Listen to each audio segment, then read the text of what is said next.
Zondag aanstaande gaan we onze Zeelse meiboom planten aan het Fonteinhof op de dag van de vrijwilligers. De Zeelse meiboom is eigenlijk een kopie van de meiboom die in het Duitse Gaan staat. En Duitsland is ook het thema van dit jaar voor Roparen. Dus hebben wij er een Zeelse versie van gemaakt van die meiboom.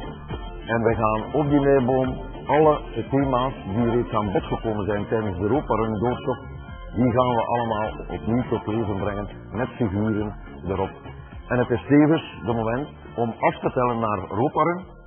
En ik zou vragen Roparenvlaggen buiten te hangen aan de gevels, om te zeggen dat we er zeker klaar voor zijn voor de nieuwe Roparen-doortocht.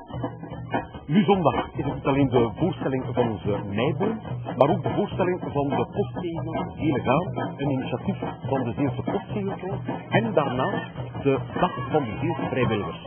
Wij nodigen alle Zeelse vrijwilligers uit om naar het Fonteinhof af te zakken, zondag tussen 11:30 en 12:30. Wij bieden hen een glaasje aan en als gemeentebestuur zeggen wij tegen hen allemaal dank u. Dank u tegen deze tientallen, honderden Zeelse vrijwilligers die zich inzetten voor een vereniging. Sportvereniging, culturele vereniging, jeugdvereniging, allerlei instellingen en organisaties.